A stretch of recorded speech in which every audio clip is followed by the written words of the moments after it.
Okay. Right. So you've got to say action. Right? You say rolling when the camera's going, and then you say action when we're going to start, right? Okay.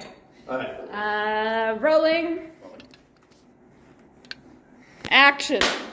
Okay, the story so far. Maddie, the ill-tempered, tough bitch medic from Mars Resort, caves in to the persistent whining about the Martian cat from space engineer Charlie Darwin, and agrees to undertake a comprehensive health analysis of the diseased animal. Mistaking the microwave oven for the Martian cat health analysis device, Charlie Darling accidentally nukes the Martian cat and then drops it on its head.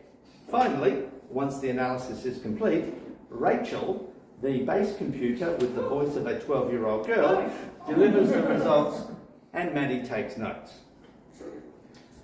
So, The Martian Cat, Chapter 32, Martian Cat Health Analysis.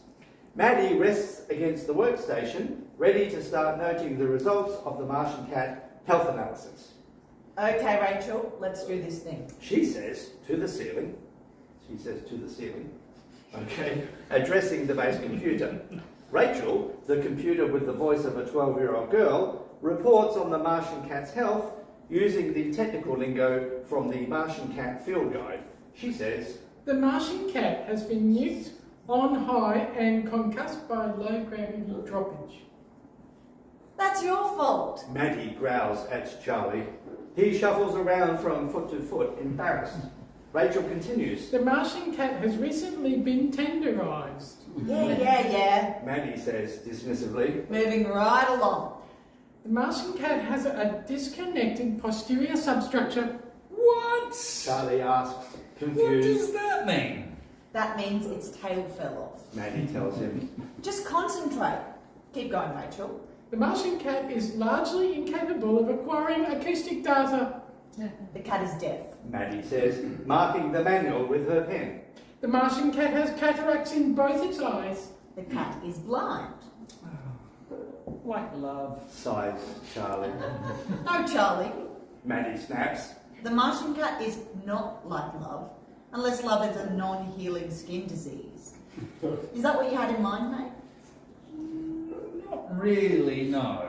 Charlie looks at the floor despondently. He's getting scorned again. So, how about you quit with the romantic poetry?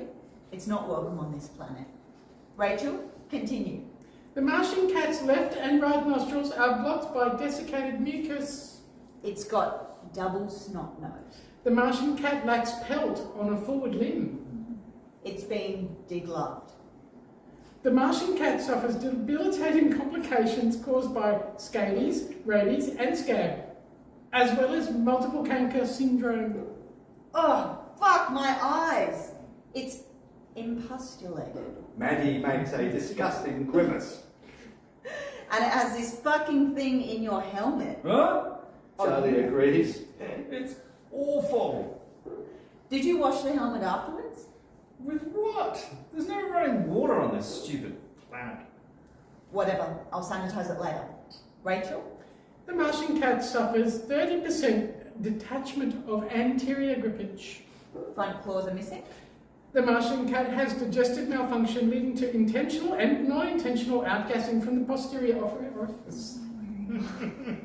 Fuck my life! Says Maddie angrily. You brought a flatulent cat onto the command module? It was attached to my face. Charlie whimpers, feeling queasy as he is reminded of what happened inside that space helmet not so long ago. He still has the metallic taste of the aerosolized cat shit in his mouth. What the fuck were you even thinking? I woke up with its front bottom in my mouth. Charlie whimpers. Rachel continues. The Martian cat is susceptible. The Martian cat is susceptible to imminent discruffage. Don't pick it up by the scruff of the neck, Maddie instructs tersely. Why not? because its fucking neck will fall off, you dumb fuck.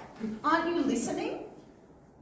Oh, it's the wrong colour. All right. Says Charlie defensively. No, it's not all right, Charlie. This is serious shit. A Martian cat has got inside the command centre. It's ought to have been quarantined. The Martian cat's mental function has been severely compromised by cosmic rays, micronutrient deficiency, abject loneliness, and Mars immiseration. Mars immiseration. The Martian cat is stupid. Fuck. This goes on forever. Maddie snaps angrily. Rachel, let's wrap this up. Can we please? The Martian cat has no teeth, its fur is falling out, it suffers whisker failure, it has green tongue, it smells like gangrene mixed with blue cheese, and it has sticky fur balls and worms. Rachel concludes. This ends the analysis of Martian cat ID 45665 Alpha. Well, Says Charlie, seeking to put a positive spin on things. apart from all that, it's in pretty good shape, really. What? Maddie asks, astounded, looking up from her manual where she has completed her assessment. The cat is not in good shape at all. Its Martian's cat classification is SSF, as I suspected. SSF? What does that even mean? It stands for stupid, skanky, and flatulent. That's the lowest grade of Martian cat there is. But we can't fix it, right? You can't fix SSF, Charlie. It's bone deep. That animal is going straight into the autoclave before it outglasses and completely fucks the air quality of the command centre. Not happy with this answer, Charlie lolls over to the health analyzer and retrieves the slimy critter from inside. The Martian cat regains consciousness and its eyes swivel inside their sockets as it tries to regain what little of its senses actually work.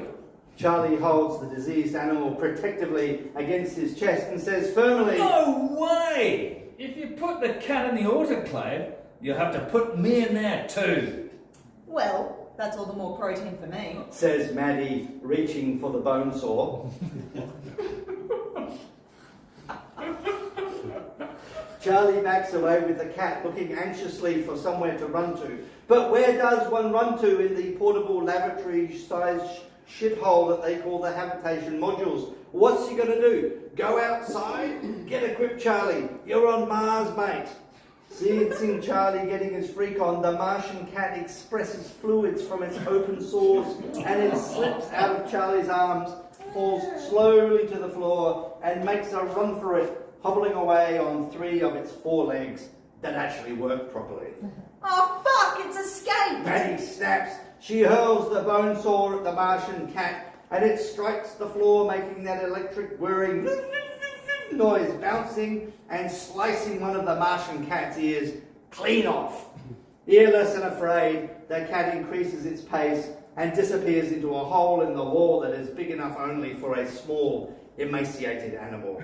Maddie rushes over to the hole and peers inside. Well, that's a right fucker. She barks, rounding on Charlie. Now there's a flatulent cat on the run. Run, little kitty, run! Charlie calls out. Run and hide! You just don't get it, do you, Charlie? Maddie growls, glaring at him. I get that you don't care for your pets. Charlie, I think that it's time that I gave you the Mars induction that you clearly didn't get back on Earth. She ushers him to take a seat and he sits, uncertain of what comes next.